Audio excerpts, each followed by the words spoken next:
기도하겠습니다. 우리 하나님 참으로 고맙고 감사드립니다. 그 옛날 캄캄하고 무지 흑암 속에 갇혀 캄캄한 세상을 살던 조선 땅에 선교사님들 보내주시고 그들의 기도, 헌신, 수고, 정말 충성의 열매를 우리 시대에 거둘 수 있도록 귀해 주심에 감사를 드립니다. 한 사람의 기도도 놓치지 않고 복음을 전하는 일에 반드시 열매로 거두어 주시는 하나님의 손길을 한국 교회를 통해서, 우리 교회를 통해서 볼 수 있음에 감사를 드립니다. 선교사님들의 그런 기도, 헌신의 그런 눈물의 땀이 오늘 한국의 부흥을 이루었고, 또 신앙적으로도 정말 든든한 교회가 주님을 기쁘시게 하며 힘있게 복음 전하며 이제 세계 선교를 담당하는 교회로 당당하게 우리 교회와 함께 하시고 세워주신 아버지 진심으로 감사를 드립니다. 우리의 기도가, 우리의 전도가, 주님을 향한 우리의 마음이 하나도 땅에 떨어지지 않고 이루어진다는 사실을 다시 한번 확인하면서 기도하면서 전도하면서 힘있게 살아가는 우리 모두가 되기를 간절히 원합니다. 또 중요한 수양일을 또 앞두고 있습니다. 이번 수양일을 통해서 대국교회 붕의 북길이 일어나는 기회가 되고 계기가 되어서 우리 형제자매들 모두가 다시 한번 신앙이 회복되고 깨어있는 믿음의 삶, 주님의 재림을 예비하는 뜨거운 삶을 살아가는 기회가 되도록 우리 모두를 사용해 주시고, 또 준비한 일에 소홀함 없도록 도와주시고, 내 가족들, 이웃들, 사랑하는 주변의 사람들 전도한 일에 힘쓰는 우리 모두가 되기를 원합니다. 이 시간도 오직 주님께 모든 것을 맡기고 부탁합니다.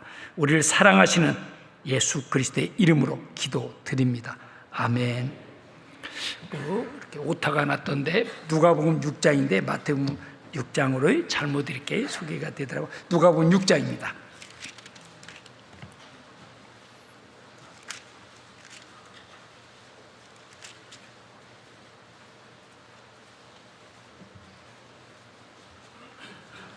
(6장) 6절부터 제가 천천히 읽겠습니다. 누가복음 6장 6절부터 또 다른 안식일에 예수께서 해당에 들어가사 가르치실세 거기 오른손 마른 사람이 있는지라. 9절에 8절부터 보면 예수께서 저희 생각을 하시고 손 마른 사람에게 이르시되 일어나 한가운데 서라 하시니 저가 일어나 서거늘 예수께서 저에게 이르시되 내가 너에게 묻노니 안식일에 선을 행하는 것과 악을 행하는 것, 생명을 구하는 것과 멸하는 것 어느 것이 옳으냐 하시며 무리를 둘러보시고 그 사람에게 이르시되 같이 한번 읽겠습니다. 내 손을 내밀라 하시니 저가 그리하매 그 손이 회복된지라. 지난 시간에도 잠깐 이 말씀 살펴봤습니다. 성경을 여러 가지로 요약할 수 있지만은 그 중에 빼놓을 수 없는 중요한 주제 중에 하나는 예수 그리스도를 통한 회복을 분명하게 자신있게 말해주고 있습니다. 첫사람 아담이 실패한 것을 예수 그리스도로 말미암아 예수 그리스도를 통해서 회복시켜 하나님과 끊어지는 관계, 단절되는 관계를 회복시켜 주시고 우리 삶을 복된 삶, 하나님이 인도와 복음을 받는 삶으로 인도하시고자 하는 것이 성경의 주제라고 말할 수 있습니다. 예수님 이 땅에 오셔서 조용히 30년의 삶을 한 인간으로서 흠없는 삶을 이렇게 조용하게 지내시다가 3년 반의 공생 기간 동안에 주님이 하신 일이 참 많습니다. 답 없는 세상에 외치는 회개하라 천국이 가까이 왔다. 답 없는 세상에 힘들게 어렵게 살아가는 사람들에게 천국에 대해서, 그리고 누구든지 회개를 통한 구원을 선포하심으로 주님 역사를 쭉 시작하셨습니다. 그리고 침례를 받으셨습니다.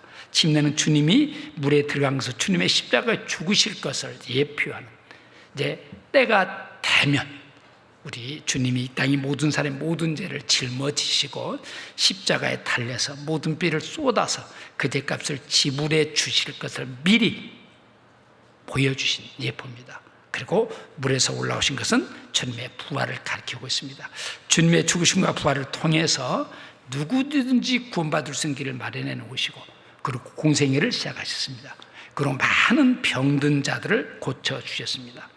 우리 여러 모양의 병든 사람의 상태는 사실은 구원받지 못한 이 땅의 모든 사람의 상태라고 말할 수 있습니다.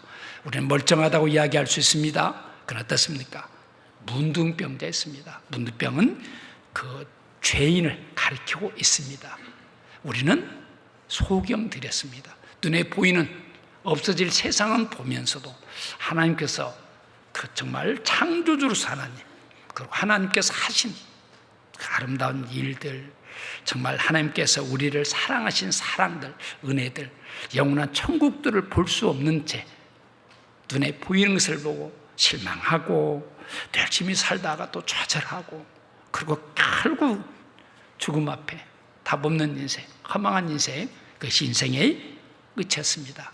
눈을 떠준 것은 볼 수 없는 것을 볼 수 있는 하나님이 베푸신 은혜, 사랑을 보게 해주시고, 주님 우리에게 약속해 주신 것을 보고 소망하게 해주시고, 귀머거리가 귀가 열리는 것은 우리는 세상 이야기, 뉴스를 통해서 책을 통해서 볼 수 있는 것들도 사실은 답은 없습니다.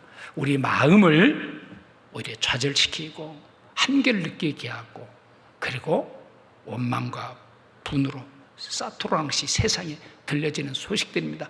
뉴스 보면서 위로가 되고 희망이 있다, 괜찮다, 그런 걸 느낍니까? 웬만하면 뉴스들 안 보려고 그러시죠. 사실은 볼 수 있는 기회도 안 보려고 그러고, 저도 가끔 어쩌다 늦은 시간에 TV를 한번 튼다라면 걸어서 세계적으로 그 세상 그런 프로라든가 그 외에는 잘 안 봅니다. 사실은 그렇습니다. 그런데도 놀랍게 하나님의 음성을 들을 수 있는 길을 열어주시고, 이 성경이 하나님의 말씀을 알게 하시고, 이 말씀으로 인한 교훈과 책망과 바르게 함으로 교육해 주시는, 그래서 귀머거리가 귀가 열린 겁니다. 그리고 정말 이게 여기 오른손 마른 사람이 고침을 받았다는 것은 굉장히 중요한 이렇게 의미가 있습니다. 그래서 여러 모양의 병든 사람의 상태는 구원받지 못한 이 땅의 모든 사람들의 영적인 상태를 말하고 있으며, 사실은 구원받기 전에 저와 여러분 우리의 모습이기도 합니다. 바로 오늘 살펴볼 오른손 마른 사람이 고침을 받는 것은 또한 나를 빼놓고 생각할 수 없는, 나와 상관된 중요한 문제의 답이 말씀 속에 감춰져 있습니다. 이 사람은 전신이 마비된 상태는 아닙니다. 오른손은 자유스럽게 마음대로 쓸 수 있는 상태였습니다. 그러나 오른손이 말라서 쓸 수 없는 상태였습니다. 오른손이 말랐다. 오른손을 쓸 수 없다는 것은 무엇을 가리킵니까? 꼭 써야 할 손, 필요한 손임에도, 정말 해야 될 중요한 일이 있음에도, 놓치면 안 되는 큰 일임에도 불구하고 오른손을 쓸 수 없기 때문에 할 수 없었습니다. 그런 그의 오른손을 고쳐주신 것은, 꼭 써야 될 오른손을 회복시켜 주신 것은 중요한 일에, 필요한 일, 놓치면 안 될 아름다운 일, 가치 있는 일, 영광스러운 일에 참여하고 쓰임받으며 살아가도록 하나님의 은혜의 손길임을 이 짤막한 말씀을 통해서 알 수 있습니다. 다른 말로는 하나님과 깨어진 관계를 회복시켜 주셨다라는 이야기입니다. 하나님의 보호와 인도함을 받는 은혜의 삶, 축복의 삶으로 우리 삶을 회복시켜 주었다는 이야기이기도 합니다. 뿐만 아닙니다. 이 땅에서 이루어지는 하나님의 선한 일, 가치 있는 일, 복된 일에 보잘것없는 우리가 참여하고 쓰임받는 삶으로 회복시켜 주었다라는 이야기입니다. 볼품없는 사람, 그저 그런 우리가 어떻습니까? 귀한 사람, 하나님의 아들의 신분을 얻게 되었고, 죽음과 함께 좌절, 절망, 그리고 망할 우리에게 천국을 소망하면서 힘 있는 걸음을 걷도록 하셨다는 이야기입니다. 오른손 마른 사람의 모습은 구원받기 전에 저와 여러분의 우리의 모습, 우리의 상태를 말해주고 있는 것입니다. 우리도 우리의 상태도 오른손 마른 사람처럼 진짜 가치 있는 것, 소중한 것, 정말 해야 될, 다시 말해 주님과 관계 속에서 이루어야 될 소중한 일을 알지 못한 채 해도 채워지지 않는 답 없는 일, 그리고 제법 성공스러운 삶처럼 보였음에도 불구하고 막상 죽음 앞에 모든 가치를 상실해버리고 의미 없는 삶, 가치 없는 삶, 얼마나 허망한 삶, 그리고 답 없는 가운데 죽음 앞에 선다. 그리고 모든 종교가 이야기한 것처럼 이 세상이 다가 아니고 죽음의 영원한 세상, 사후의 세계, 얼마나 불안 속에서 맞을 수밖에 없었을 겁니다. 그래서 오른손 마른 사람이 고침을 받았다는 이야기는 구원받기 전에 우리의 모습이고, 이 사람이 구원받았다는 이야기는, 이 사람의 오른손 고침을 받았다는 이야기는 하나님과 깨진 관계가 회복되고 이제 하나님 편에 서서 하나님에 의해서 하나님의 보아인담을 받으며 하나님의 선한 일, 아름다운 일, 영광스러운 일을 쓰임받으며 힘있게 살아가게 되었다는 것을 말씀해 주고 있다는 놀라운 사실입니다. 다시 한번 6장 6절에 또 다른 안식일에 예수께서 해당에 들어가사 가르치실세, 마태복음 10장에는 그냥 손 마른 사람이라고 마가복음에도 기록되어 있습니다. 근데 누가복음 오른손이 굉장히 중요한 뜻이 다른 이야기입니다. 오른손 마른 사람이 있는지라. 이 사람도 사실은 그 바리새인들, 서기관, 대상들, 종교가들, 그 예수님이 하신 일에는 무관심하고 죽은 자도 살리고 문둥이를 깨끗게 하고 속에 눈을 떠준 그 부인할 수 없는 사실 앞에서도 그 고집, 완악한 강팍한 그 마음은 조금 더 꺾이지 않는 채 오직 자기들이 주장하는 율법에 붙들려서 안식일 범한 돼가지고 사실은 시험하기에서 이 오른손 마른 사람을 아마 데리고 온 것 같습니다. 그 나쁜 동기로, 그리고 그 주님이 일어나 한가운데 서라 하시고 그 다음에 중요한 사실을 말씀해 줍니다. 9절에 예수께서 저희에게 이르시되 내가 너에게 묻노니 안식일에 선을 행하는 것과 악을 행하는 것, 생명을 구하는 것과 멸하는 것이 어느 것이 옳으냐. 그들은 안식일에 마치 안식일을 잘 지키는 것처럼 하나님의 선민 백성으로서 하나님 앞에 합당한 모습으로 사는 것처럼. 그런데 그 속에는 어떻습니까? 그들은 생명을 가볍게 여겼습니다. 남의 아픔, 고통은 아랑곳지 않았습니다. 참 그게 종교일 수 있습니다. 잘못하면 우리도 그럴 수 있습니다. 주님이 더 귀하게 생각하는 것, 사랑, 그렇잖아요. 다른 사람의 아픔을 헤아려주고 이해해주고, 위로가 필요할 때 위로는 못 전해주더라도 아픔은 주지 않아야 되는데, 아픔을 주는 이 종교에 또 인간이 있은 거짓에 대해서도 이렇게 말씀해 주고 있습니다. 대답할 수가 없었겠죠.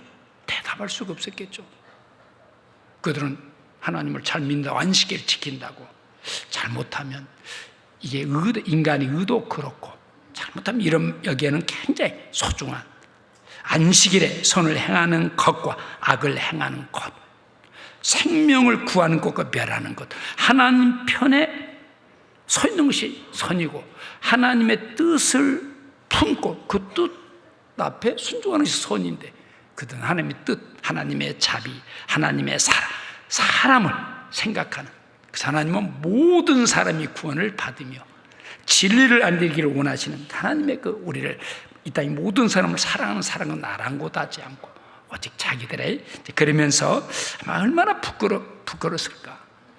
그리고 10절에 그리고 당당하게 무리를 둘러보시고 그 사람이 이르시되 내 손을 내밀라 명령했습니다. 그 사람은 어땠을까요? 그 오른손을 쓰지 못하는 그 사람 얼마나 답답했을까. 좌절, 절망 가운데 어렵게 살지 않았을까. 자신에게 내밀라, 당연히 내밀어야죠 하시니 저가 그리하면 그 손이 회복된지라. 얼마나 놀라워. 그러면 11절 어때야 되겠어요? 같이 기뻐하고, 이야 참 맞다. 그리고 자기들의 생각이 잘못됐다는 것을 알고 같이 기뻐하고 함께해야 돼. 그럼에도 불구하고 11절 저희는 분기가 가득하여 예수를 어떻게 처치할 것을 서로 의논하니라. 잘못된 지식, 잘못된 믿음, 인간의 의는 하나님의 선조차도 마다하고 무시할 수 있다는 것을 이 말씀을 통해서 교훈받을 수 있습니다. 그래서 오늘 정말 믿음을 위한 회복을 위한 믿음의 선택과 함께 회복 후에 합당한 그리스도인의 삶은 무엇일까에 대해서 시간 되는 대로 한번 살펴보고자 합니다. 그런데 이분이 회복되었습니다. 다시 말해서 주님과 단절된 관계, 주님과 상관없는, 그리고 자기 나름대로 열심히 산다고 살지만 가치 없는 일, 그리고 죽음 앞에 소망 없는 일에 힘쓰다 망할 이 사람이 다시 주님과 관계가 회복되었다는 이야기입니다. 우리가 구원받았다는 것은 하나님과 끊어진 관계가 회복되었다는 이야기입니다. 주님과 멀어지고 버려진 관계를 십자가를 통해서 회복시켜 주셨다는 이야기입니다. 이 사람을 세우고 내 손을 내밀라, 그리고 오른손 마른 사람을 마른 오른손을 고쳐 주셨습니다. 하나님과의 관계가, 하나님과 멀어지고 끊어지고 회복되었다는 이야기입니다. 주님이 피 흘려 사신 교회로부터 끊어지고 상관없는 우리를 주님의 교회와 연결시켜 몸된 교회 지체로서 당당하게 교제하며 주님의 사랑을 나누고 소망을 나누면서 교제케 되었다라는 뜻을 또한 이 말씀을 통해서 가질 수 있습니다. 그렇잖아요. 우리 교회로부터 끊어져 있다, 교회로부터 멀어져 있다, 교회와 연결되어 있지 않다, 이게 가장 위험한. 그래서 구원 못 받습니다. 왜 구원 못 받을까? 열심히 부족해서일까? 마음이 없어서일까? 참된 복음을 전하는 교회를 만나지 못했기 때문입니다. 저도 제가 구원받을 수 있었던 것은 제가 부흥회를 참석을 안 해서가 아닙니다. 나름대로 열심히 없어서도 아닙니다. 그런데 교회를 만나니까 살아있는 말씀 앞에 제 생각, 제 경험, 나는 이렇게 생각한다, 모든 것들이 깨트려질 수밖에 없습니다.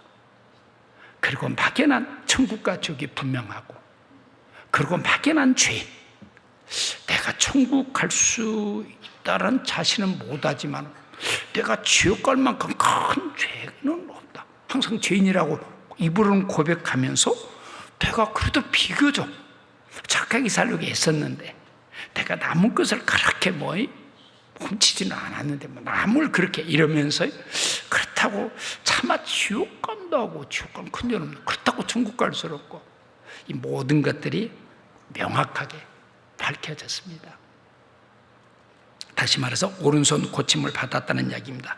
죄로 인해 주님의 은혜, 주님의 사랑, 축복으로도 분리되고 그저 그렇게 살다 망할 우리를 이제 주님의 은혜를 맛보고 주님의 은혜 속에서 주님의 사랑을 받고 누리도록 주님께서 주시고자 하는 모든 축복의 수치자로 축복을 소망하면서 살아가는 주님의 자녀로 지체로 회복시켜 주셨다는 것을 이 짤막한 하나님이 하신, 예수님이 하신 일을 통해서 일깨워주고 있습니다. 천국과는 전혀 상관이 없는, 천국의 근처도 갈 수 없는 우리를 천국의 백성으로, 천국을 소망하면서, 천국의 영광을 소망하면서 당당하게 살아가게 회복시켜 주셨다는 것을 말씀해 주고 있습니다.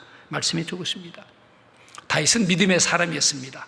열심히 정말 항상 주님의 뜻 가운데 살았습니다. 그러다가 육신의 정욕을 제하지 못해서 밧세바를 범하고 말았습니다. 그 죄가 얼마나 큰 고통을 가져왔을까. 다윗 삶의 치명적인 사실은 실수였습니다. 물론 정말 그 죄로 하나님과 분리된다는 사실 앞에 다윗은 꼬꾸라지 자주 회개했습니다. 그리고 구원의 기쁨, 구원의 즐거움이 없는 삶을 생생하게 경험했습니다. 평소에는 항상 주님의 은혜로 말미암는 기쁨, 은혜, 그거다, 구원받았다, 구원의 은혜가 주는 기쁨들 깨졌습니다. 그래서 회개하고 죄를 용서받았음에도, 그래서 구원의 기쁨, 그래서 구원의 즐거움을 회복시켜 달라고 간절히 기도한 내용이 시편 51편의 그 내용입니다. 주의 구원의 즐거움을 내게 회복시켜 주시고 자원하는, 그 정말 자원하는 심령, 자원해서 주님의 일에 참여하는 거다고. 오늘 주일도 그렇습니다. 눈 뜨고 주일이다, 주님께서 허락해 주신 주님의 함께 교제하는, 물론 모든 날들이 주님의 인도하심 안에 있는 삶이지만 주일날은 특별한 날입니다.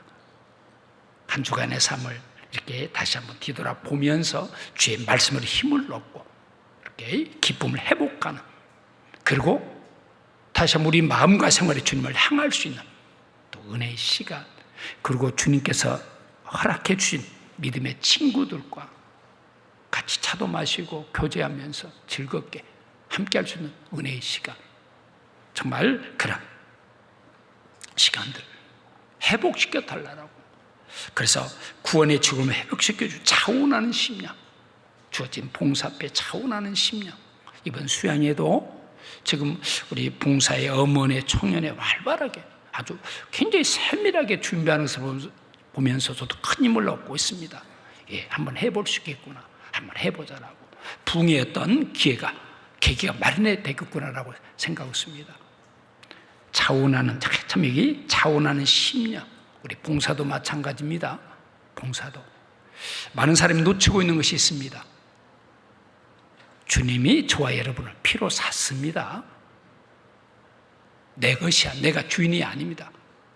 가끔 어떤 분들은 왜 교회가 부담 주고 강요하고 이러라 저러라 하는가? 그분 진정한 참된 은혜를 모르지 않냐할까? 주님이 값을 지불하고 샀습니다. 주님만 지불해서 거룩한 피로 지불하고 피로 샀습니다. 부모는 자녀에게 나무랄 수 있습니다. 훈계할 수 있습니다.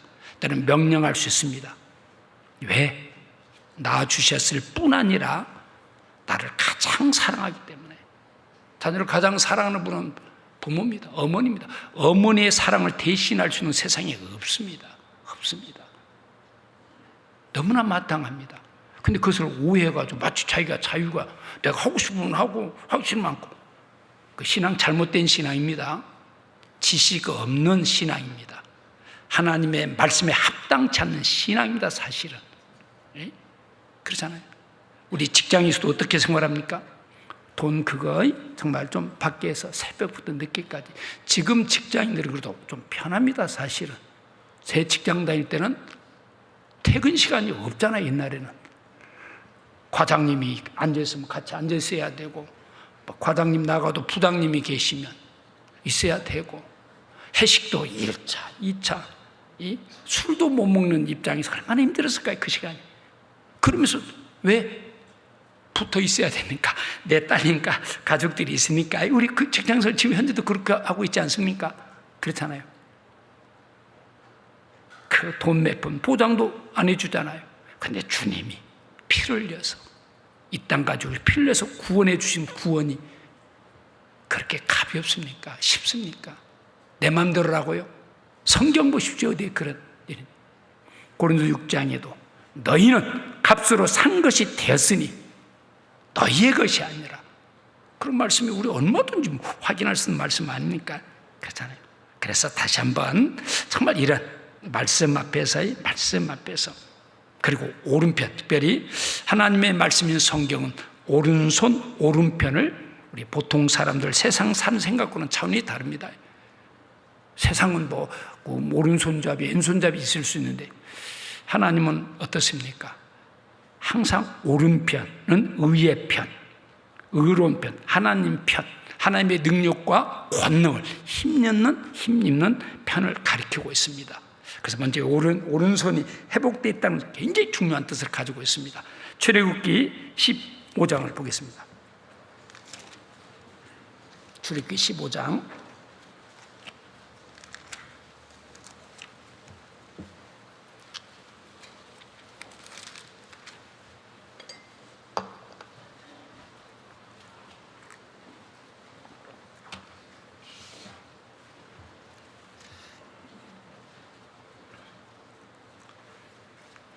우리가 잘 아는 대로 출애굽기 13장, 14장 드디어 이제 하나님의 인도하심 안에서 홍해 반따를 놀라운 방법으로 건너게 됩니다. 얼마나 놀랐을까요? 얼마나. 그러면서 쭉 이제 모세의 노래, 주님이 우리 앞에 펼쳐준 그 놀라운 사실, 그리고 홍해 바다가 갈라지고 마른 땅을 건너게 되고 자기를 쫓던 대단한 바로왕과 바로의 군대들이 그 바다에서 몰살되는 것을 보면서 얼마나 놀랐을까. 하나님의 권능 능력을. 그러면서 15장 6절 보겠습니다. 5절부터 보면 큰 물이 그들을 덮으니 그들이 돌처럼 깊음에 내렸도다. 돌은 물에 가라앉을 수밖에 없는 것처럼 그들은 완전히 돌처럼 완전히 수상됐다는 이야기죠. 6절에 같이 한번 읽어볼까요? 여호와여 주의 오른손이 권능으로 영광 나타내시나이다. 여호와여 주의 오른손이 원수를 주님의 오른손이 모든 일을 행했다라고. 주님의 오른손의 권능, 능력이. 그리고 여기 주의 오른손 원수를, 자기를 쫓는 하나님의 뜻 앞에 굴복하지 않고 기어코 하나님의 뜻을 저버리고 대적하는 바로왕의 군대를 오른손으로 바다에 완전히 수상시켰습니다. 12절도 보겠습니다. 주께서 오른손을 드신즉 땅이 그들을 삼켰나이다. 주님의 오른손에 권능의 손, 능력의 손, 하나님 편, 의로운 편, 하나님의 역사를 이루는 손이 바로 오른손입니다.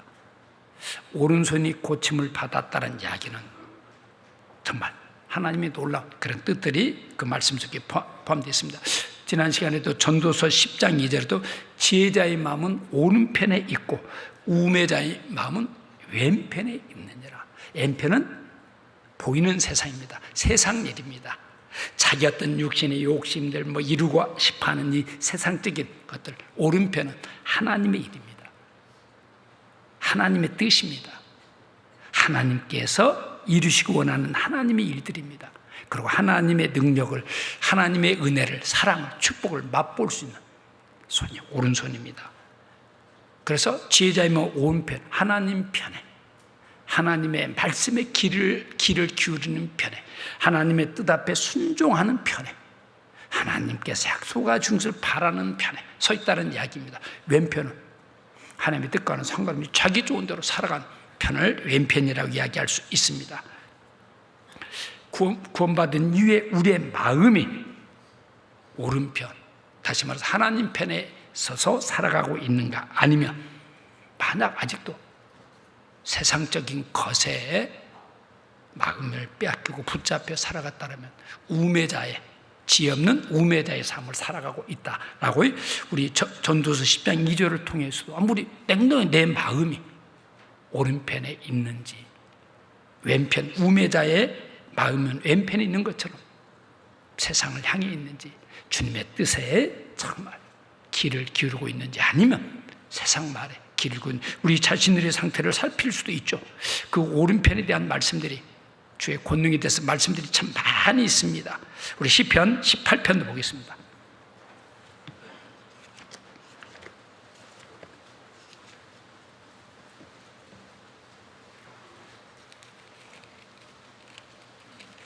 (35절) 보겠습니다. 35절 같이 한번 읽어볼까요? 주께서 또 주의 구원하는 방패를 내게 주시며 주의 오른손이 나를 붙들고 주의 온유함이 나를 크게 하셨나이다. 주께서 또 주의 구원하는 방패를 내게 주시며 주의 오른손이 나를 붙들고 있습니다. 우리는 하나님 편, 우편, 또 주님이 앉아 계신 주의 우편에, 하나님 우편에 앉아 계신다는 이야기도 우리 그리스도인이 가게 될 영광을 또 우편으로를 통해서 설명해 주고 있습니다. 그 시편 18편 25절도 한번 보겠습니다. 참 놀라운 말씀이 있습니다. 자비한 자에게는 주의 자비하심을 나타내시며 완전한 자에게는 주의 완전하심을 보이시며 깨끗한 자에게는 주의 깨끗하심을 보이시며 사특한 자에게는 주의 걸스르심을 보이시느니라. 참 우리가 우리 마음 원하는 대로 주님은 내 편에서 일해주고 계신다는 이야기죠. 그러니까 정말 주님의 정말 자비, 사랑, 긍휼을 힘입고자 할 때 주님은 긍휼로, 자비로, 사랑으로, 그리고 주님의 뜻대로 살고자 하는 우리에게 완전한 길을 인도해 주시고, 26절 깨끗한 자는 점점 주의 깨끗하심을 보이시며, 그럼에도 자기 생각, 자기 고집대로한 자에게는 주님은 거스리시도록 하신다라고 이렇게 말씀해 주고 있습니다. 우리가 잘 아는 시편 73편도 내가 항상 주와 함께하니 주께서 내 오른손을 붙드셨나이다. 그 시편 73편의 기자는 처음에는 굉장히 의문이 있었습니다. 왜 세상에 악한 사람들이 잘 되고 내 주님의 뜻대로 살고자 하는데도 나는 왜 이렇게 힘들까 어려울까 도저히 이해가 되지 않았습니다. 그래서 거의 실족의 단계에 빠질 뻔까지 한 위기 상황을 맞게 됩니다. 그러다가 하나님이 참고 참으시다 한순간에 그 잘되고 잘되는 것 같은 삶이 무너진 것을 보면서 한순간에 미끄럼틀에 던지는 것을 보면서 깊게 깨닫게 됩니다. 그리고 주님께 가까이 함이 내가 친정 누려야 될 복이구나. 주님은 주의 교훈으로 나를 인도하시고 후에는 나를 영광으로 인도하시는 분이구나. 그래서 하늘에서나 땅 아래서나 나의 사모할 자 주밖에 없나이다라는 믿음의 고백을 줍니다. 우리 시편 73편 한번 보겠습니다. 시편 73편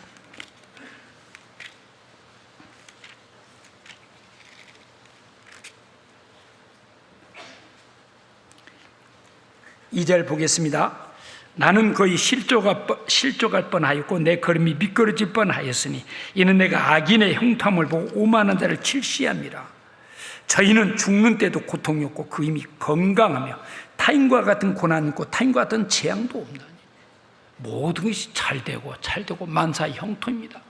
근데 나는 주님의 뜻 붙들고 주님의 뜻을 따라 살고자 하는데도 이렇게 힘들고 어렵나. 그 현실 상황, 이런 문제에 부딪힌 분들이 많습니다. 나 예수 안 믿는다라고 하는 분 중에도 왜 하나님 살아 계신다라면 왜 저렇게 악인들이 잘 되냐, 그렇게 착하게 해서 왜 이렇게 손해보고 왜 이렇게 어렵냐, 그것을 보면서 나는 하나님이 없다고 생각한다. 공의의 하나님이라면 반드시 그때그때 심판하실 텐데 몰라서 하는 소리죠. 몰라서 하나님이 죄를 그때그때 심판한다라면 살아남을 사람이 있겠습니까? 하나님이 때가 되면 기다렸다가 그래서 쭉 5절에도 타인과 같은 고난이 없고 타인과 같은 재앙도 없나니 그러므로 교만이 저희 목걸이요 강포가 저희의 입는 옷이며. 그래서 모든 것이 잘되고 잘됩니다. 잘되고. 그러다가 한마디면 이분이 그래서 그래도 이분은 성급하게 판단하지 않고 주님께 기도하면서 기다린 것 같아요. 그러면서 결국 16절 보겠습니다. 내가 어찌면 이를 알까에 생각한즉 내가 심히 곤란하더니 하나님의 성소에 들어갈 때야 저희 결국을 내가 깨달은. 결국 어디서 깨닫습니까? 성소 교제의 자리에서, 말씀을 나누는 자리에서, 말씀을 배우는 자리에서 깨닫게 되죠. 자기 혼자 막 이렇게 저렇게 왜 이럴까 안 풀렸습니다. 그래서 성소에서 드디어 깨닫게 됩니다. 그러면서 18절 주께서 참으로 저희를 미끄러운 곳에 두시며 파멸에 던지시니 저희가 어찌 그리 졸지에 황폐되는가 놀람으로 전멸한다. 깨닫게 됩니다. 내가 성급했구나. 내 판단이 너무 조급했구나. 주님의 궁율, 자비, 주님의 기다려주심을 이해하지 못한 채 나타나는 현상만 보고 내가 너무 흥분했구나 깨닫게 됩니다. 그러면서 이제 마음이 잔잔해지면서 23절 내가 항상 주와 함께하니 주께서 내 오른손을 붙드셨나이다. 주의 교훈으로 날 인도하시고 이는 영광으로 날 영접하시니. 그러면서 어떤 상황에서도 이렇든 저렇든 하나님만이구나. 그래서 하나님과 항상 함께 하는 가운데서 주께서 내 오른손을 주님의 권능, 주님의 능력, 주님의 함께 하심을 맛보고 경험하고 체험해 간다는 이야기입니다. 그리고는 흔들리지 않는, 그리고 주님은 교훈으로 나를 인도할 후에는 이 땅에 사는 동안 주님의 말씀 교훈으로 책망으로 바르게 함과 의로 교육해 주시고, 그리고 이제 머지않아 주님 앞에 서게 될 때 정말 영광으로 나를 영접하시리니 하늘에서는 주의 누가 내게 있으려 땅에서는 주밖에 나의 사모할 수 없나이다. 우리도 이런 믿음의 고백이, 이런 믿음의 경험들, 체험들이 정말 필요하지 않냐할까. 너무 쉽게 흔들리고 너무 쉽게 어떤 눈에 보이는 거 연연한 사람의 말에 흔들리면서 너무 요동치는 경우가 참 많지 아니할까. 그러면서 28절 깨닫게 됩니다. 같이 한번 읽어볼까요? 하나님께 가까이함이 내게 복이라. 내가 주 여호와를 나의 피난처로 삼아 주의 모든 행사를 전파리이다. 하나님께 가까이함이 내게 복이라. 진짜 누려야 될 복을 아주 짤막하게 요약해서 말씀해 주고 있습니다. 가장 최고의 복이 무엇일까요? 사람들은 많은 것을 가지는 것, 누리는 것, 남보다 훨씬 더 이렇게 대접받고 높아지는 것. 근데 이 믿음의 선지는 하나님께 가까이 함이 내게 복이라. 저도 이 복을 누리기를 원하고 우리 자녀들도 이 복을 누리기를 원하고 있고 우리 형제자매들도 이 복을 알고 누리기를 원하고 기도하고 있습니다. 하나님께 가까이 함이 내게 복이라. 제 아무리 굉장하다 할지라도 하나님 없는 삶의 끝이 말로가 우리는 너무너무 생생하게 압니다. 진시 황제를 비롯해가지고 나폴레옹 세계 영웅들 다 하나같이 끝이 그렇잖아요. 다 그렇습니다. 하나님께 가까이 함이 내게 복이라. 다시 여기 23절 내가 항상 주와 함께하니 주께서 내 오른손을 붙들고 주님이 탁 책임지고 있다는 이야기입니다. 함께하고 있다 이야기입니다. 주님의 은혜와 말씀 안에서 보호받고 인도함을 받고 있다는 이야기입니다. 얼마나 놀라워. 우리 시편 찾았으니 118편도 보겠습니다. 118편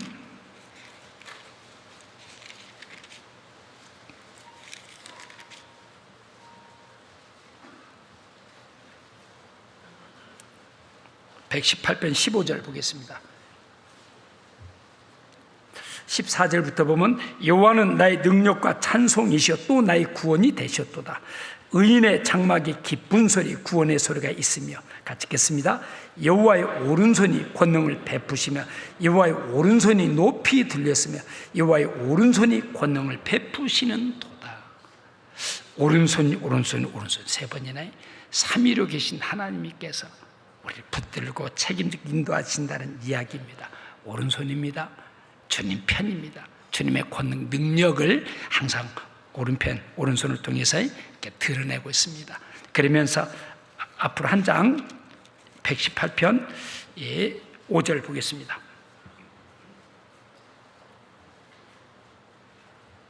18장 5절 내가 고통 중에 여호와께 부르짖었던 여호와께서 응답하시고 나를 광활한 곳에 세우셨도다.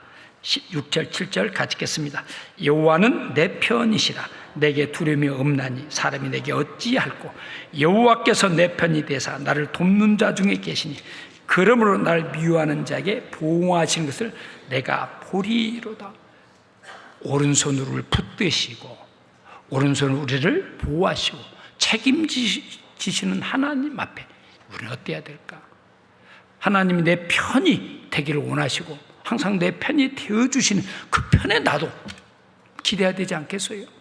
주님은 내 편이 되어주시는데 자꾸 나는 주님 필요 없다라고. 이제 축구도 그렇습니다. 축구도 모든 운동도 그러죠. 누가 내 편에 그 축구를 아주 잘하는 그렇게 축구의 길을 그런 사람이 있으면 축구가 재미도 있고 그렇고 골도 나오고 승리가 쉽죠.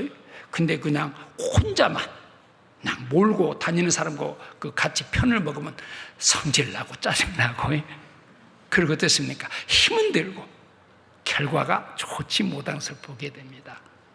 성경이도 지혜자와 동행하면 지혜를 얻고 우매자와 동행하면 해를 받느니라. 그래서 우리 자녀들 어떤 친구하고 가까이 하는가 참 살펴볼 필요가 있습니다.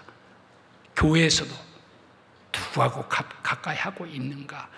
원망, 불평의 말을 나누는 사람 가까이 하면 그 사람도 원망, 불평의 입을 모든 것이 자기 마음에 안 듭니다.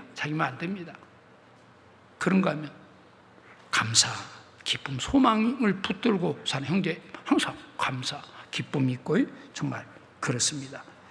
여기 여호와는 내 편이시라. 이 믿음의 선지는 주님이 내 편이 된다는 것도 알았고 주님의 오른손을 붙드는 것을 알았기 때문에 기꺼이 주님 편에 나는 여호와는 내 편이시라 내게 두려움 없는 사람 내게 어찌할꼬 여호와께 내 편이 되사 나를 돕는 자 중에 계시니 삶 가운데 만나게 되는 두려움, 불안한 일, 어려운 일들 다 극복할 수 있다는 이야기죠. 하나님이 나와 함께 하시는데 오른편 마지막 심판 때도 그렇습니다. 오른편은 자들 그렇죠? 그 양과 염소를 나눌 때 양은 오른편에 양은 이제 구원받은 하나님의 자녀들을 가리켜 염소는 뿔이 있어 들이받고 말 안 듣고 불순종한 하나님과 상관없는 그래서 양과 염소를 분별한 것처럼 오른편에 있는 자들에게 이르시되 내 아버지께 복받을 자들이여 나와 창세로부터 너희를 예비된 나를 상속하라. 주님이 재림을 쭉 주님의 재림 때들을 쭉 이야기하면서 마태복음 25장에 열천의 비유도 말씀해 주시고 그러면서 오른편에 있는 자들에게 이르시되 내 아버지께 복받을 자들이요. 우리는 구원받았으면 하나님 편에 이렇게 서게 됐습니다. 하나님 편에서 계속 주님과 관계된 삶을 살아가도록 이게 믿음의 삶입니다. 이게 신앙입니다. 이게 깨있는 신앙, 살아있는 신앙입니다. 대신에 그 마태복음 25장 41절에 왼편에 있는 자들에게 이르시되 내 아버지께 이르시되 저주를 받은 자들아 나를 떠나 마귀와 그 사자들을 예비된 영영한 불에 들어가라. 얼마나 놀라운 말씀인지 모릅니다. 오른편에 있는 자들에게 왼편에 있는 자들에게 나는 어느 편에 서서 살아가고 있는가? 우편, 오른편, 하나님 편에 살아가고 있는가? 스데반이 힘있게 복음을 전합니다. 스데반을 그 복음 전하는 스데반을 그 비난하면서 결국은 돌로 쳐서 죽입니다. 근데 스데반이 어떻습니까? 나 억울하다, 분하다. 세상에 이럴 수가 그랬습니까? 자기를 돌을 던지는 그 사람들 기도했습니다. 어떻게 그런 힘이 났을까? 스데반은 혼자 돌에 맞을 때 얼마나 애롭고 쓸쓸했을까? 그런데 어떻습니까? 하늘문이 열리는 것을 보았습니다. 주님이 우편에 딱 서 계십니다. 그 모습을 지켜봅니다. 스데반 두려움이 있었을까요? 주님이 자기를 구원하시다가 지신 주님이 부활하시고 승천하시고 딱 오른편에 서서 보고 계십니다. 우리 사도행전 7장 한번 보겠습니다. 사도행전 7장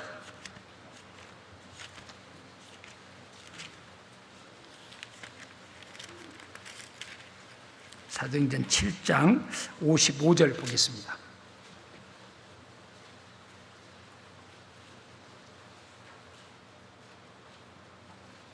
그래서 담대히 내가 만난 그리스도 주님께서 이루신 구원의 은혜 십자가의 죽으심과 부활 그리고 성경대로 모든 역사가 쭉 이렇게 우리 전도 집회 내용이 요약한 것이 바로 이 내용이라고 이야기할 수 있어요. 스데반이 우리 전도 집회 전하는 내용을 사실은 이렇게 그러니까 이제 54절 보겠습니다.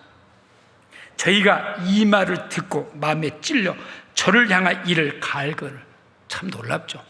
그래서 전도 집회에 보면 참 어떤 분은 그 말씀 앞에 맞다 부인할 수 없다 비록 당장 구원은 안 받더라도 인정하는 편이 있는가 하면 어떤 분은 딱 마음을 돌리고 이렇게 딱 그런 것을 참 보죠.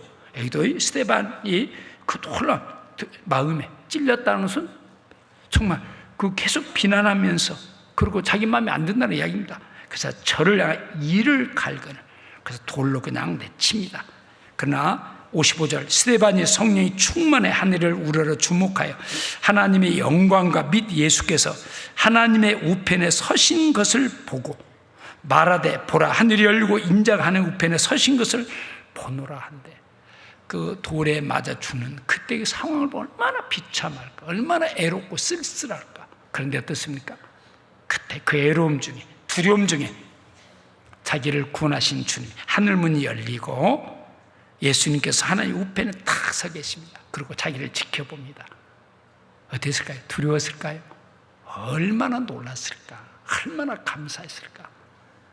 그리고 지금 그 아픔의 그 길이 영광의 길임을 알았기 때문에 그대로 기쁨으로 순교를 받아들이고, 그리고 이제 60절 59절 보면 저희가 돌로 스데반을 치니 스데반이 부르짖어 가로되 주 예수여 내 영혼을 받으시옵소서. 받고 말고죠. 그러면서 60절 무릎을 꿇고 크게 불러 가로되 주여 이 죄를 저들에게 돌리지 마옵소서. 이 말을 하고 잡니다. 주님 몸은 이제 잠든 것처럼 잠깐 땅에 있지만 이제 영혼은 주님 앞에 갔잖아요. 무릎 꿇고 크게 불러 가로되 주여 이 죄를, 주님이 기도했잖아요. 자기를 향해서 그 못 받고 저주하고 이해하지 않은 사람을 위해서 저들의 죄를 용서를 기도하고, 사람으로서 자기를 향해서 돌로 치는 그 사람을 향해서 주여 이 죄를 저들에게, 왜요?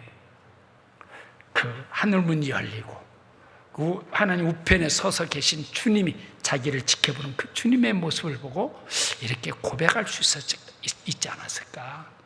영광스러운 모습 앞에서 그 모든 두려움, 그 모든 원망, 그런 거 다 사라지고 주님의 영광만 드러난 참 이런 모습들. 로마서, 사도행전 다음에 로마서 8장 보겠습니다. 로마서 8장도 보겠습니다.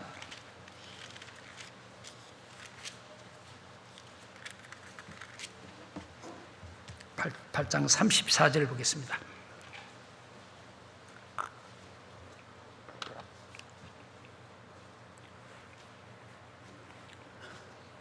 (31절부터) 보면 참 우리가 항상 암송하는 것처럼 고린도전 15장 18절에 내 사랑하는 자들아 견고함이 흔들지 말며, 무엇에 바탕을 두었기 때문에 견고하고 흔들지 말라고 이야기할까? 흔들리지 않는, 세상 모든 일은 흔들리지 않는 일이 없습니다. 그런데 주님은 내 사랑하는 형제들아 견고함이 흔들지 말며, 그러면서 우리에게 할 일, 주의 일에 더욱 힘쓰는 자들이더라. 놀라운 말씀이죠. 그러면서 그것을 뒷받침해 주는 말씀이, 많은 말씀이 있겠지만 여기도 31절 보겠습니다. 그런즉 이 일에 대해 우리가 무슨 말하려? 만일 하나님 우리를 유의하시면 누가 우리를 대적하려? 이 사실 앞에 견고하고 흔들지 않을 수 있습니다. 또 32절에도 자기 아들을 아끼지 아니하시고 우리 모든 사람을 내어주신 이가 어찌 그 아들과 함께 모든 것을 우리에게 은사로 주지 아니하시겠느냐.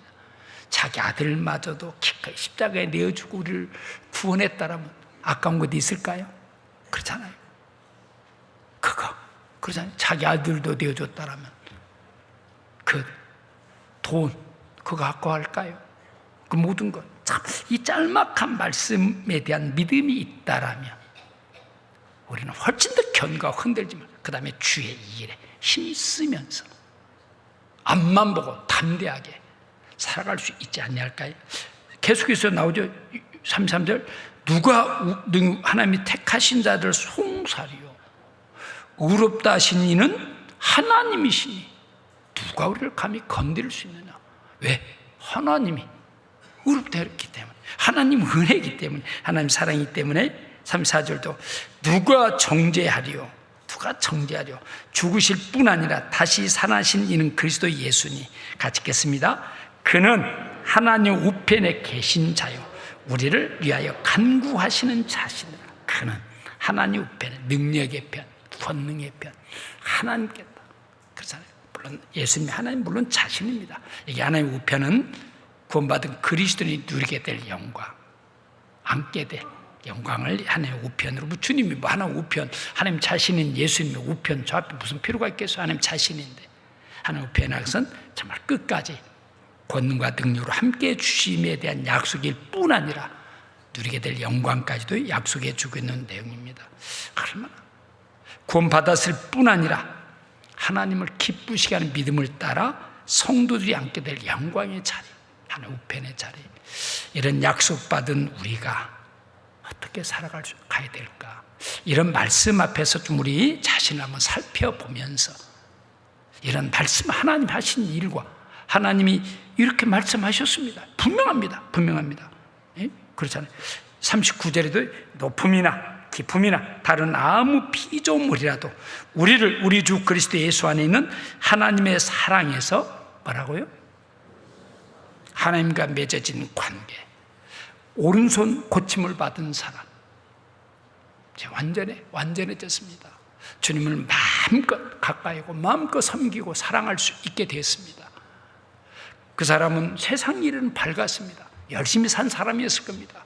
그러나 진짜 가치 낼 소중한 일, 중요한 일, 영원으로 이어지는 아름다운 일은 몰랐습니다. 비록 세상에서는 성공을 이뤘다 할지라도 죽음 앞에 얼마나 허망할까. 여러분 정말 그럴 것 같죠? 많은 것을 두고 죽음 앞에 선다라면 저도 정말 안 죽고 싶어 할 것 같아요. 아이고, 지금 많은 걸, 좀 그래야 되지 않겠어요? 많은 걸, 이런 것을 가지고 그냥 놓고 죽는다고 생각해 보면 참 아마 그럴 겁니다. 그럴 겁니다. 이게 얼마나 오른편, 하나님 편에 서서 살아가는 사람들입니다. 이미 오른손을 고쳐서 하나님 편에 살아가도록 고침을 받은, 영혼을 구원받은 하나님의 자녀들입니다. 이런 우리가 어느 편에 서서 어디에 관심 갖고 살아가야 될까에 대해서도 한번 생각해 볼 수 있죠. 요한복음 앞에, 요한복음 21장도 한번 보겠습니다.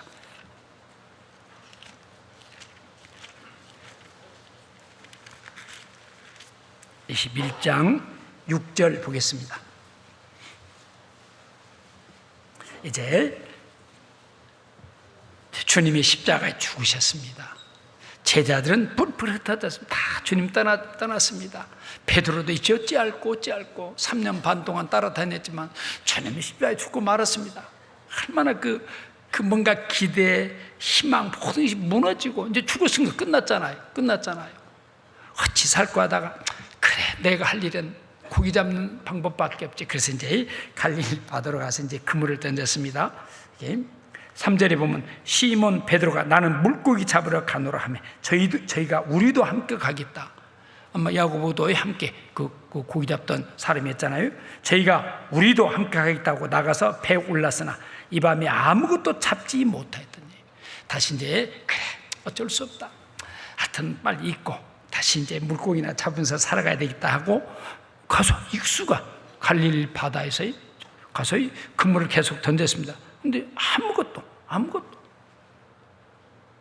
모든 수고 애써 밤새워 가면서까지 그물을 던졌음에도 아무것도. 그래서 4절 날이 새어갈 때, 그러니까 밤에 무엇인가 그물을 던져서 얻어야 되기 때문에 얻기 위해서 모든 수고를 다 했습니다. 그래도 날이 새어가고 있습니다.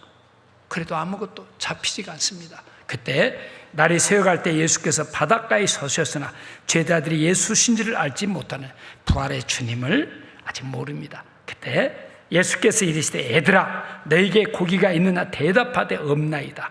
6절 가라사대 그물을 배 오른편에 던지라 그리하면 얻으리라 하신대.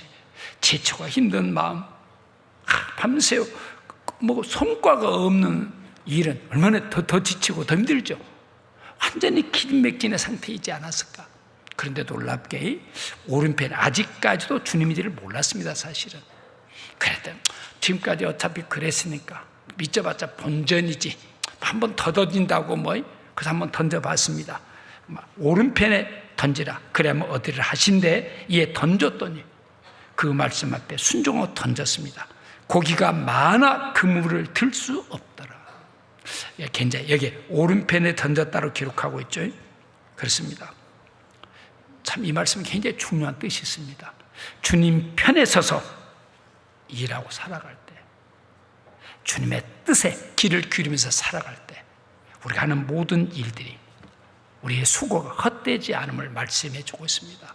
내 방법, 내 기준, 내가 원하는 대로 내 경험에 의지해서 던졌을 때는 아무것도 잡히지가 않았습니다. 근데 주님이 오른편에 던지라 했을 때 그 말씀 그대로 던졌습니다. 그때 정말 너무 많은 고기가 잡혀서 들 수 없을 만큼 풍성한 열매를 경험하게 됩니다. 이 말씀도 우리에게 많은 교훈을 주고 있죠. 주님 편에 서서 일하고 살아갈 때, 그렇다고 하는 모든 일이 잘 된다는 이야기는 아닙니다. 반드시 결말이 주어진다는 이야기입니다. 반드시 결과물을 하나님은 약속해 주신다는 이야기입니다. 주님 편에 서서 일하고 살아갈 때 우리의 수고가 헛되지 않을 뿐 아니라 아름다운 열매들이 맺어집니다. 30배, 60배, 100배의 결실이 약속받게 된다는 사실입니다. 오른편에 던지라. 하나님 편에 서서 살아가기를 바라는 주님의 뜻이 있습니다. 이제 누가복음 6장에서 오른손을 쓰지 못하던 그 사람, 오른손을 고침을 받았습니다. 다시 한번 정리해 보면 왼편은 세상 편입니다. 보이는 것 편입니다. 이 사람은 보이는 것이 다인 줄 알고 보이는 것을 쫓아서 애쓰고 수고하며 살아갔습니다. 그러나 진짜 사람으로 태어나서 가치 있는 일, 소중한 일, 꼭 해야 될 일, 하지 아니하면 안 되는 일은 할 수가 없는 사람이었습니다.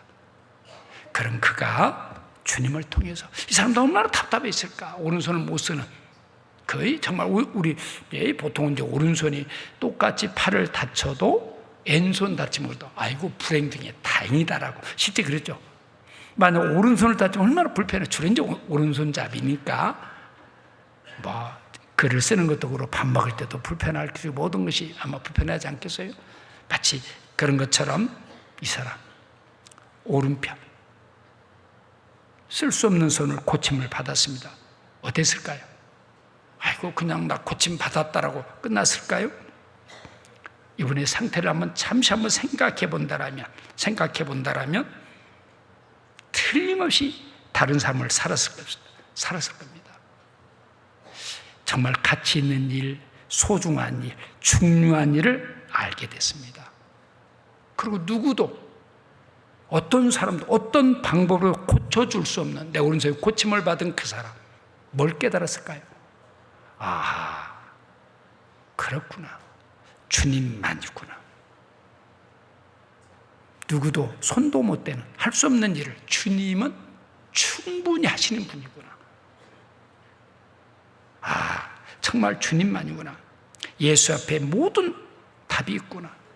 인간이 풀썩 해결할 수 없는 모든 문제 주님은 단번에 한순간에 해결해 주고 정말 고침을 받았을 때, 그리고 그 가치 있는 일, 소중한 일, 영혼을 준비하는 아름다운 일, 주님의 일, 오직 자기밖에 모르고 이렇게 살아가던 그가 주님을 바로 알게 됐을 때 주님의 일에 참여하고 쓰임받는 삶을 힘있게 살아가다 주님 앞에 서지 않았을까? 아마 틀림없이 그랬으라고 생각합니다. 주님을 만남으로, 주님이 내 삶에 개입하심으로 어떤 문제도 다 해결되는구나. 하나님만이구나. 답 없는 삶을 힘들게 이렇게 살아가는 이 사람, 하나님만이구나. 하나님은 우주 만물을 창조하신 걸 그치지 않고 내가 풀 수 없는 문제, 사람이 해결할 수 없는 문제에 답을 주시는 분, 단번에 한순간에. 그리고 보잘것없는 삶, 그저 그렇게 살다 망할 내 삶에 주님과 관계된 삶, 이 땅에서 이루어져야 될 가장 아름다운 일에 참여하고 쓰임받는 삶을 살아가게 된 것에 대해서 그는 항상 감사하면서 기뻐하면서 아마 즐겁게 생활하지 않았을까. 오른손이 고침을 받기 전에는 하나님 없는 삶, 말씀 없는 삶, 눈에 보이신 다인 것처럼 가스럽게 해서 발버둥 뒤에 쓰고 살아보지만 또 성공스러운 삶을 산 것처럼 느껴졌지만 결국은 세월 앞에서 험하다는 것을 알게 되죠. 가치 없다는 것을 알게 됩니다. 세상 일이 그렇습니다. 더욱이 죽음 앞에. 그래서 천국은 썩지 않고 더럽지 않고 새하지 않은 기업을 준비해 놓으시고 우리를 구원해 주셨다라고 성경 말씀해 주고 있습니다. 그러면서 이분 하나님만이구나. 그리고 하나님을 자신의 주님으로 모시고 하나님 중심, 말씀 중심으로 힘있게 살아가지 않았을까? 이 오른손 고침받은 사람의 모습은 누구 모습입니까? 저와 여러분의 모습입니다. 우리도 전에는 나밖에 모르고 무익한 살아있으니까 살아가는, 그냥 떠밀려서 살아가는 것처럼 살아가고, 그리고 살면 살수록 인생은 허망해집니다. 험해집니다. 결과가 없습니다. 결과가. 그래, 나는 그랬다 치더라도 내 자녀만큼이라도 그 자녀들한테 올인합니다. 내 자녀들 내 마음대로 자라줍니까? 그렇지 않습니다. 세상은 실망으로, 두려움으로, 불안으로, 염려, 걱정으로 가득 찬 세상입니다.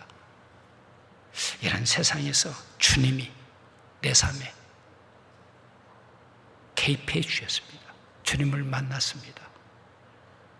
이제 보이는 것이 다인 줄 알고 살아던 우리에게 죽음의 영원한 세상이 있고 하나님의 일이 있고 하나님께서 하시고자 하는 일이 우리를 통해서 이루신다는 놀라운 사실을 우리는 이미 경험하고 있습니다.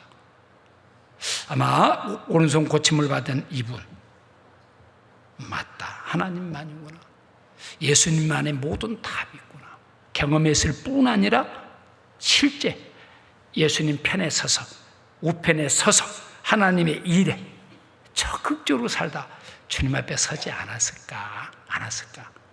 틀림없이 살지 않았을 겁니다. 삶의 전환, 대전환이 틀림없이 있었을 겁니다. 여러분, 우리도 오른손 고침받지 않았습니까? 세상이 단 줄 알고 보이는 것이 단 줄 알고 다른 사람과 비교하면서 살아도 답없는 삶, 방황하면서 항상 어쩌면 소외된 채, 어쩌면 애롭게, 힘들게, 그리고 애쓰고 수고했음에도 무슨 결과물이 없잖아요. 이런 우리가 하나님을 만났습니다. 하나님이 내 삶에 개입해 주셨습니다. 마음껏 하나님을 사랑하면서 하나님의 뜻에 순종하면서 하나님의 쓰임받으며 살아가도록 우리에게 놀라운 생명, 하나님의 일 우리에게 맡겨주셨습니다. 그래서 우리가 표대의 말씀을 항상 외우는 말씀처럼 견고함이 흔들지 말며 항상 주의 대독 힘쓰는 자리들, 주님이 그렇게 명해 주셨잖아요. 주의 일에 힘쓰는 자들이 되라. 그러면서 약속해 주셨잖아요. 이는 너희 수고가 헛되지 않으리라. 이런 약속을 받은 우리가 지금처럼 이렇게 살아도 될까? 우리 자신을 한번 이 놀라운 하나님이 하신 일을 통해서 한번 바라봐야 되지 않냐할까? 제가 어제 세종교회 입당식을 다녀왔습니다. 우리 봉사장님, 어머니장 또 이렇게 몇몇이 같이 이렇게 다녀왔습니다.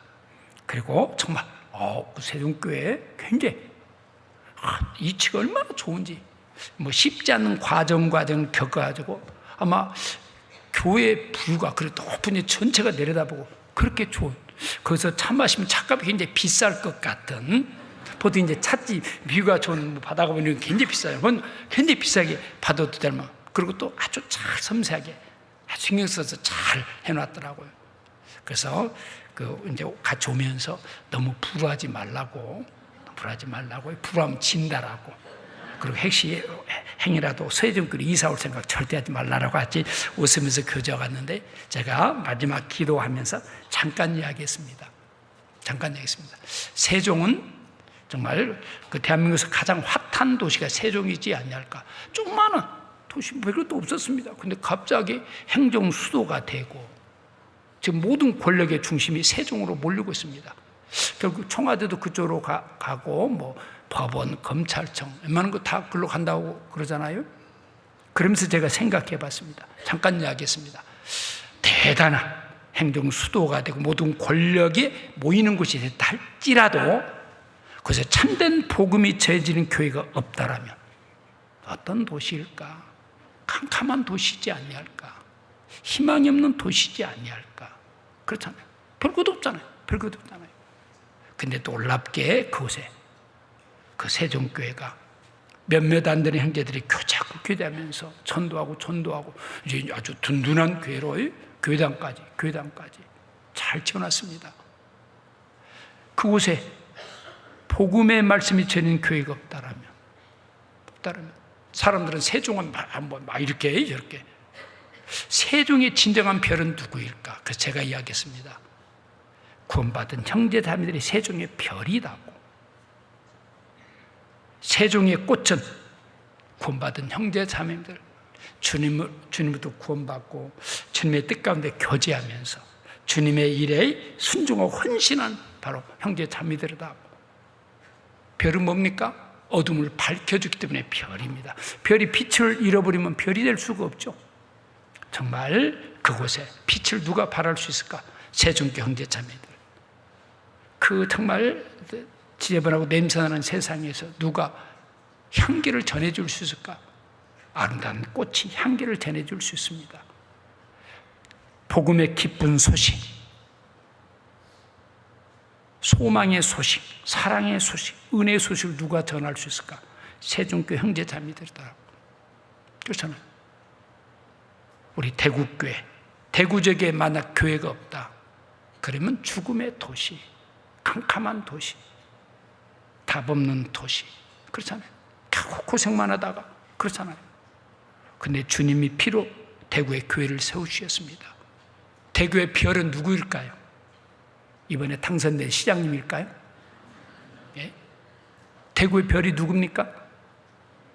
구원받은 여러분들 아닙니까? 우리 형제님 한 사람 한 사람 대구의 별 아닙니까? 되게 꽃 아닙니까? 그렇잖아요.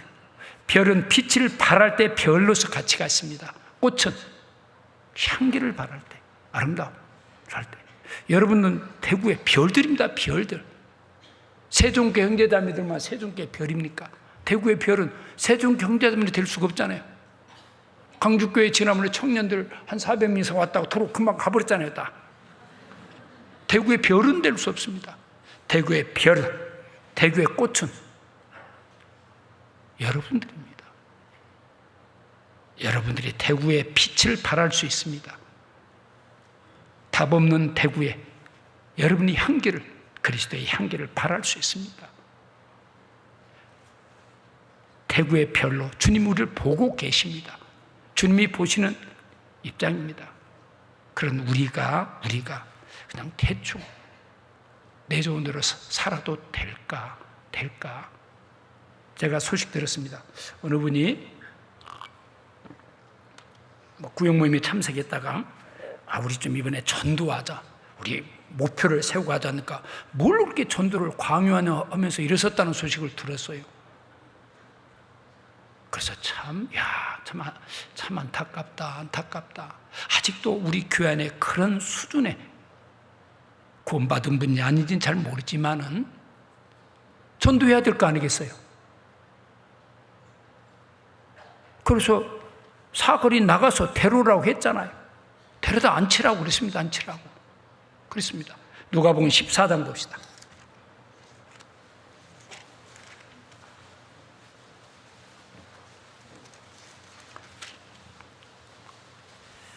16절 보겠습니다.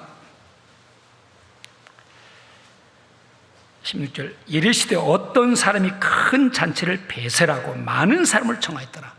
다른 성경에는 또 왕이 정말 임금이 준비한 잔치가 무엇이 부족하겠습니까? 필요한 모든 걸 다 준비해놨습니다. 그래서 청했습니다. 근데 아무도 안 왔습니다.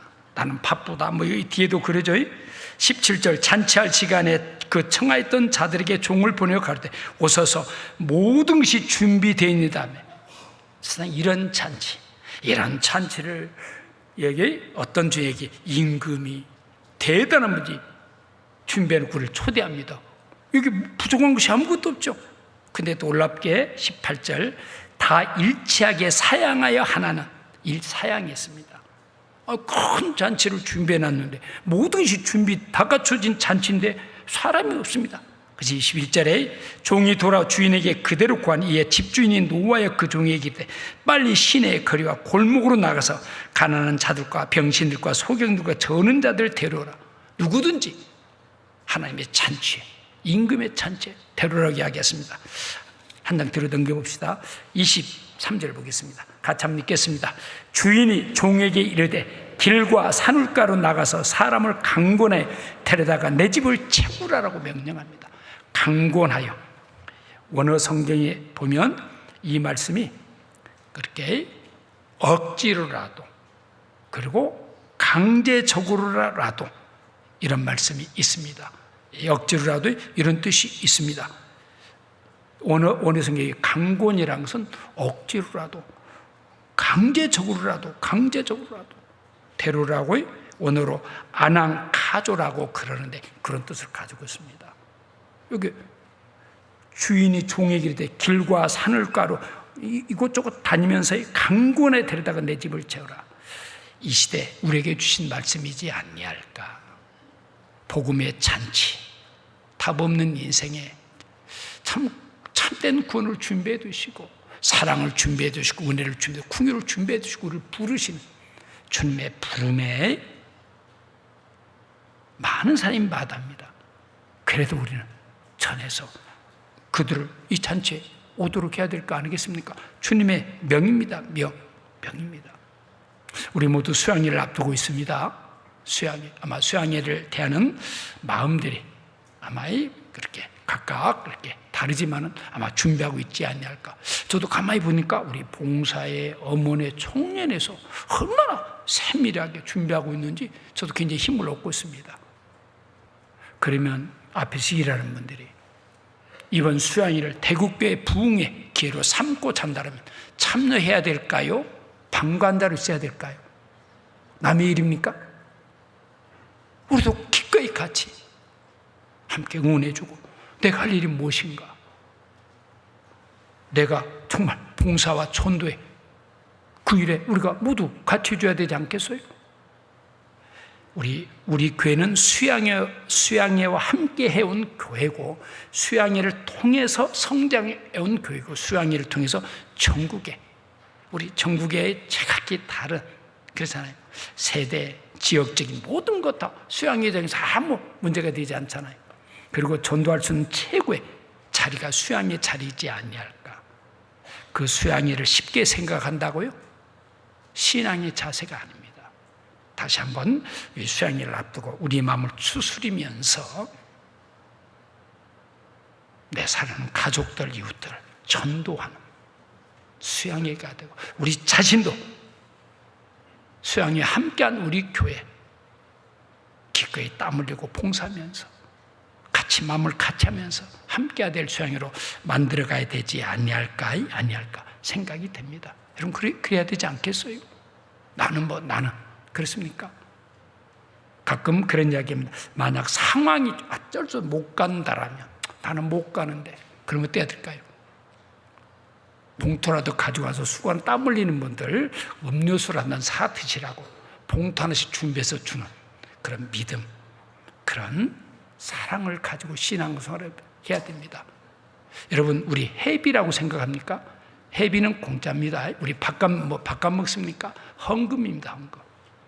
우리 수양에 우리가 낸 헌금을 아껴 쓰고, 우리 인건비가 그냥 어쩌면 죄송하지만은 사람들 노동력 착취라고 할지도 모릅니다. 사실은 봉사로, 그래서 남는 것으로 1년에 수양이 치르고 나면 한 50억 정도가, 물론 이제 거기에 어머니 찬조금도 들어갑니다. 그 돈 가지고 수양에 또 숙소동 짓고, 또 건물 짓고, 우리 헌금 거의 없었습니다. 여러분 헌금했습니까? 수양에 대한 그 엄청난, 지금 숙소동도 우리 개인적으로 얼마나 헌금했습니까? 우리 그 작은 회비가 우리가 봉사하고 수고해가지고 우리 매점에서 서로 나누는 것이, 매점의 이익도 그 1년 치르고 그 이렇게 결산해 보면 한 4, 5억 남더라고요. 이제 그 돈이 고스란히 귀하게 쓰여지는 돈들입니다.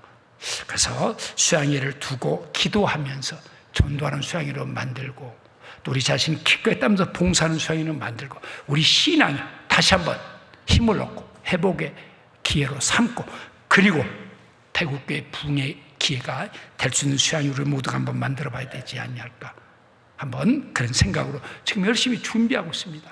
모두가 함께 해주고, 어떻든 한 명이라도 정말 이번 수양이 마지막이 될지도 모르는 수양회를 통해 가지고 내 가족들, 이웃들 구원받는 수양회로 이끌어야 되지 않을까. 누가복음 6장 다시 보겠습니다.